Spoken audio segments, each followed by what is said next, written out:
तो चलिए फ्रेंड्स, अभी हम जानने वाले हैं कि समतल दर्पण में, ये आपका समतल दर्पण है, इस पे प्रतिबिंब कैसे बनती है, मतलब छाया कैसे बनती है।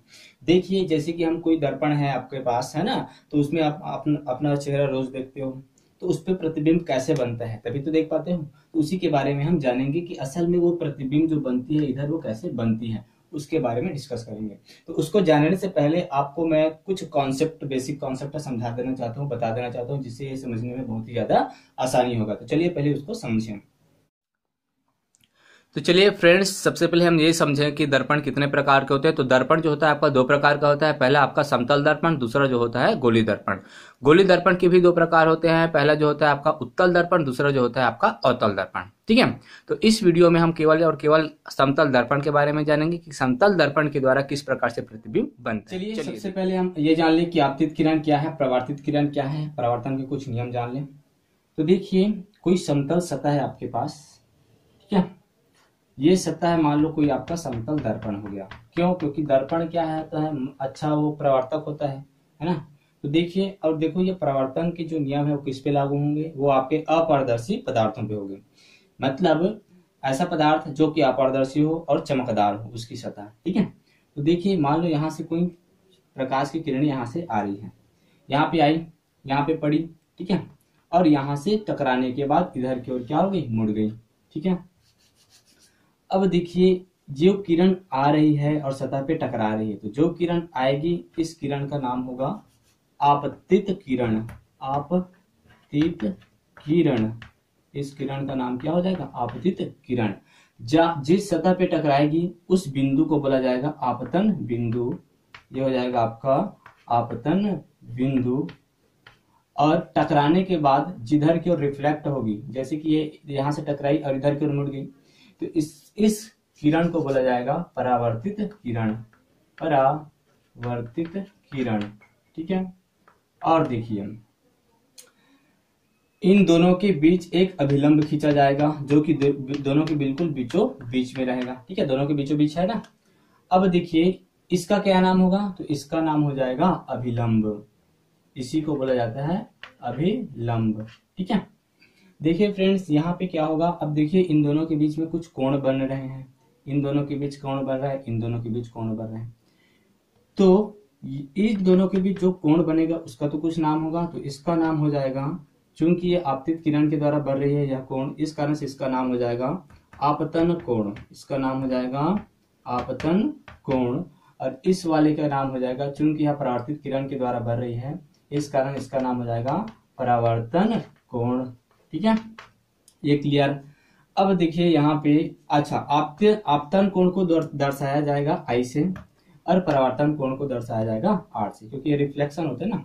तो देखिए इस प्रकार से। अब यहाँ पे आपको कोई भी डाउट नहीं होगा कि कोई भी जो किरण आती है वो सतह पे टकराती है, सतह पे टकराने पर मतलब जिस माध्यम से आती है उसी माध्यम में पुनः लौट जाती है, वो क्या होती है आपकी परावर्तन। इस घटना को बोला जाएगा परावर्तन। और ये एक चीज और बताना भूल गया कि जो यहाँ पे आपतन कोण का मान होगा वो परावर्तन कोण के बिल्कुल बराबर होगा। कहने का मतलब, इन दोनों के बीच जितना मान होगा, जैसे कि मान लो इन दोनों के बीच 30 डिग्री का कोण बन रहा है, तो यहाँ पे परावर्तन कोण भी कितना होगा, 30 डिग्री। आप कह सकते हैं कि I is equal to R, इन दोनों का मान हमेशा बराबर बनता है। अब देखिए कुछ केसेस में, जैसे कि अभिलंब आपतित किरण कैसा होगा, मान लो ये आपकी कोई सतह है, और यहाँ पे ये देखिए आपकी सतह है, और यहाँ पे कोई आपतित किरण ऐसे बिल्कुल अभिलंब ऐसे आई, तो ऐसे आएगी, अब वो परावर्तित किधर की ओर होगी। अब देखिए ऐसे जो किरण आती है ना इस प्रकार से, वो परावर्तित इसी मार्ग पे होती है, इसको याद रखना, ठीक है। देखिए, जिस मार्ग से आई उसी मार्ग पे जा रही है, और इसी प्रकार से यहाँ पे कोई भी कोण नहीं बनेगा, वो इसी प्रकार से ऐसे चली जाएगी, ठीक है। तो ये होता है जब जो सीधी आती है तब की बात, अगर तिरछी आती तब तो कुछ ना कुछ कोण बनाएगी वो, ठीक है। तो चलिए अब समझते हैं समतल दर्पण में प्रतिबिंब। चलिए अब समझते हैं कि ये कोई इंसान यहाँ पे खड़ा है और इसका प्रतिबिंब इस दर्पण पे कैसे बनता है। कहने का मतलब, समतल दर्पण पे कोई प्रतिबिंब कैसे बनेगा उसके बारे में हम डिस्कस करने वाले हैं। तो ये आपका कोई व्यक्ति है, तो देखिए यहाँ से कोई आपतित किरण ऐसे निकलेगी। तो चलिए मान लो सबसे पहले जो आपतित किरण वो निकल रही है, वो कुछ इस प्रकार से निकल रही है कि यहाँ पे ऐसे सीधा अभिलंब हुई दर्पण पे। तो मैंने अभी आपको क्या बताया कि यदि इस प्रकार से सीधे अभिलंब होगी कोई आपतित किरण, ये कौन सी किरण है, आपतित, जो कि ऐसे जा रही है, ठीक है, और यहाँ पे टकरा रही है, तो जब इस प्रकार से सीधा सीधा अभिलंब होती है समतल दर्पण पे, तो यहाँ पे जब टकराने के बाद जो परावर्तित किरण होगी वो पुनः इसी मार्ग से ऐसे वापस लौटेगी, जिस मार्ग से जा रही उसी मार्ग से ऐसे वापस लौटेगी। ये आपकी परावर्तित किरण। कहने का मतलब एक ही जो किरण है उसी पे आपका आपतित किरण है और इसी पे परावर्तित किरण है। देखिए जो दूसरा, अब देखो एक ही किरण थोड़ी जाएगी, बहुत सारी किरणें जाएंगी। अब जो एक और किरण है वो कुछ इस प्रकार से जाएंगी, यहाँ पे अभिलंब होगी, ठीक है। देखिए, अरे यार तिरछा हो गया थोड़ा सा। देखिए कुछ इस प्रकार से ये अभिलंब हुई, ठीक है। देखिए कोई एक और किरण जो आपतित हुई यहाँ पे, ऐसे यहाँ पे आपतित हुई, और यहाँ पे आपतित होने के बाद परावर्तित किधर की ओर होगी, इधर की ओर होगी परावर्तित, ठीक है। अब आपने बोल दिया कि यहाँ पे सर आप ऐसे ही कैसे परावर्तित कर दिए, क्योंकि अभी हमने पढ़ा कि जितना कोण ये आपतन कोण बनाएगा उतना ही डिग्री का कोण ये आपका प्रवर्तन कोण भी बनाएगा, ठीक है। तो आपतन कोण का मान और प्रवर्तन कोण का मान क्या होता है, बराबर। ये आपका क्या हो गया, मान लो ये वाला बीच वाला भाग आपका क्या हो गया, अभिलंब हो गया। तो इस प्रकार से अब यहाँ पे प्रतिबिंब कैसे बन रहा है सर, तो आप लोग सोचेंगे कि प्रतिबिंब कैसे बना। तो देखिए फ्रेंड्स, प्रतिबिंब कैसे बनता है, जब परावर्तित किरणें आपस में जहां पे मिलती हुई दिखाई देती है, परावर्तित किरणें जब आपस में मिलती हुई दिखाई देती है उस बिंदु को बोला जाता है प्रतिबिंब, ठीक है। लेकिन यहाँ पर तो जो आपका परावर्तित किरणें है वो इधर की ओर है, एक परावर्तित किरणें इधर की ओर है, तो कहीं पे मिलता हुआ दिखाई नहीं दे रहा है। अब क्या करेंगे, अब हम कल्पना करेंगे, आभास करेंगे, क्यों ना इस परावर्तित किरणों को पीछे की ओर थोड़ा बढ़ाया जाए। जब इस परावर्तित किरण को पीछे की ओर इस प्रकार से बढ़ाया जाता है, ठीक है, तो एक परावर्तित किरण को इधर पीछे की ओर बढ़ा दिया, दूसरा परावर्तित किरण ये है ना, तो इसको भी पीछे की ओर बढ़ा दो इस प्रकार से। तो जब पीछे की ओर बढ़ाते हैं तो एक पॉइंट पे ये मिलता हुआ दिखाई देता है। देखो इस पॉइंट पे मिलता हुआ दिखाई दे रहा है। जब इसको पीछे की ओर ऐसे बढ़ाए तो हमको एक पॉइंट पे ये मिलता हुआ दिखाई दिया ना, यहाँ पे, ठीक है। तो जहां पे वो मिलता हुआ दिखाई देगा वही होता है आपका प्रतिबिंब बिंदु, ठीक है। ये आपका प्रतिबिंब बना यहाँ पे। तो ये तो खाली एकमात्र छोटा सा बिंदु था, इसका सिर का छोटा सा भाग, ये वाला जो पॉइंट बना। तो इसी प्रकार से बहुत सारी किरणें जाएंगी ना, बहुत सारी किरणें आपतित होगी, परावर्तित होगी, तो ये होगा आपका एक पॉइंट। अब देखो दूसरा कैसे बन सकता है, तो देखिए उसी प्रकार मान लो यहाँ से कोई आपतित किरण निकल रही है, अगर सीधी सीधी जाती है ऐसे, आपतित किरण सीधी गई और इसी मार्ग से वापस ऐसे लौटेगी कि नहीं लौटेगी, वापस लौट जाएगी। तो ये आपतित किरण और इसी पे परावर्तित किरण।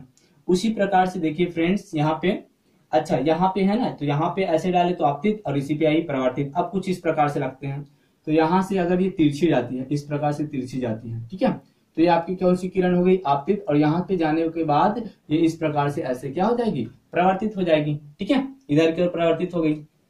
ये आपका अपतन कोण, ये आपका परावर्तन कोण बनाता है। तो यह भी कहीं पे मिलता हुआ दिखाई नहीं दे रही है, तो क्या करेंगे, अब इसके पीछे की ओर ऐसे क्या करेंगे हम, ये देखो आपकी परावर्तित किरण है ना, तो चलो इसको पीछे की ओर हम क्या करें, बढ़ा दें। तो यहाँ तक बढ़ा दिया पीछे की ओर, ठीक है। उसके बाद जो ये आपकी परावर्तित किरण है, ये इसको भी पीछे की ओर बढ़ाओ, सेकंड नंबर का, ठीक है, इसको भी मैं पीछे की ओर ऐसे बढ़ा दिया। तो एक यहाँ इस पॉइंट पे मिलता हुआ दिखाई दे रहा है, ठीक है। इस प्रकार से यहाँ पे मिलता हुआ क्या होगा, ये दिखाई देगा। अब देखिए फ्रेंड्स, ये इसका मान लो ये ए वाला भाग है और ये कौन सा भाग है, बी। तो देखिए ए का भाग ये होगा, ए डैश दे देते हैं, और बी वाला इसके नीचे पैर वाला भाग ये हो गया। तो इस प्रकार से ये तो मैं केवल ऊपर वाला भाग और नीचे वाला भाग लिया। इस प्रकार से ये पूरा डॉट डॉट एक बिंदु हुआ ना, इसी प्रकार से बिंदु बिंदु बिंदु बिंदु के रूप में असंख्य बिंदु मिलकर हमारे एक पूरा शरीर का निर्माण करेगा, पूरा शरीर हमको दिखा देता है दर्पण में, ठीक है। तो यहाँ पे एक पूरा डॉट डॉट के रूप में इस प्रकार से ये पूरा हमारा बॉडी दिख पाता है, इस प्रकार से, ठीक है, क्लियर। अब यहाँ से आपको क्या समझ में आ रहा है, तो यहाँ से हमको ये समझ में आ रहा है कि जो समतल दर्पण होता है उस पे जो प्रतिबिंब बनते हैं वो बनता है सीधा। देखो आप यहाँ पे इसका सिर है, यहाँ पर भी इसका सिर है। ऐसा तो नहीं कि यहाँ पे इसका सिर है, दर्पण में इसका पैर दिखाई दे रहा है ऊपर की तरफ, नहीं, ऐसा नहीं है। सिर ऊपर की ओर है, सिर ऊपर की ओर है, पैर नीचे की ओर है, पैर नीचे की ओर है। मतलब जो प्रतिबिंब बन रहा है, जो प्रतिबिंब बन रहा है वो कैसा बन रहा है, सीधा बन रहा है। कौन से दर्पण पे, समतल दर्पण पे। ये पहला पॉइंट याद कर लेंगे, समझ में भी आ रहा है। दूसरा पॉइंट क्या होगा फ्रेंड्स, दूसरा पॉइंट ये होगा कि जो प्रतिबिंब बनता है वो दो प्रकार से बनता है। एक जो बनता है वो आपका आभासी प्रतिबिंब होता है और दूसरा जो होता है आपका वास्तविक प्रतिबिंब होता है। तो देखिए फ्रेंड्स, वास्तविक प्रतिबिंब कब होता है, जब जो प्रतिबिंब बनता है वो दर्पण के सामने में बनता है, दर्पण के सामने में बनता है वो आपका वास्तविक प्रतिबिंब होता है। और जो प्रतिबिंब दर्पण के बाद मतलब पीछे, दर्पण के पीछे बनता है वो आपका होता है आभासी। कैसे बोले आभासी? क्योंकि हमने आभास किया ना, मान लो ये इधर कल्पना की कि इधर को मिलता हुआ दिखाई देगा, तो अब हम उसको डेट डेट डेट करके मिलाए, है ना, तो ये क्या कहलाएगा आपका आभासी प्रतिबिंब। तो दूसरा जो पॉइंट होगा वो प्रतिबिंब क्या होगा, मतलब समतल दर्पण में जो प्रतिबिंब होगा वो कैसा होगा, आभासी होगा।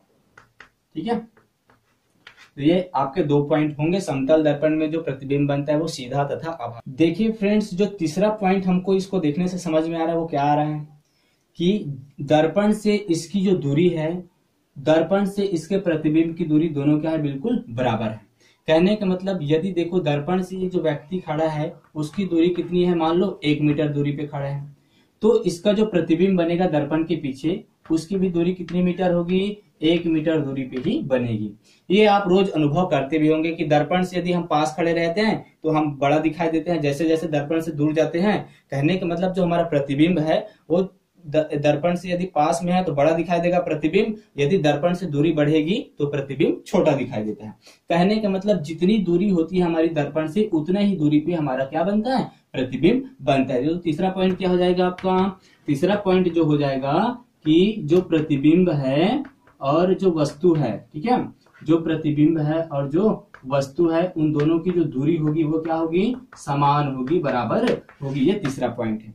तो आई होप आपको बिल्कुल क्लियर समझ में आ गया होगा कि अब कोई भी डाउट नहीं होगा। और ये जो होता है ना आपके कंपटीशन एग्जाम के नजरिए से भी बहुत ही ज्यादा इंपॉर्टेंट होते हैं सारे टॉपिक्स, कि आपका समतल दर्पण में प्रतिबिंब कैसा बनता है, तो सीधा तथा आभासी बनता है। तो ये रटना नहीं है, ये आपको इमेजिन करना है, फील करना है, समझना है इसको, ठीक है। और देखो प्रतिबिंब जो बनती है और वस्तु की दूरी, दोनों वस्तु की दूरी और प्रतिबिंब की दूरी दोनों क्या होती है, बिल्कुल बराबर होती है। अगर आपको कोई भी डाउट होता है फ्रेंड्स तो प्लीज कमेंट में जरूर बताइएगा, ताकि उसको मैं नेक्स्ट वीडियो बनाकर उसको मैं निराकरण कर सकूं। आई होप आपको ये बिल्कुल समझ में आ गया होगा। ठीक है, ये आपका समतल दर्पण है, ये आपका कोई व्यक्ति है, इसका प्रतिबिंब कैसे बन रहा है दर्पण पे।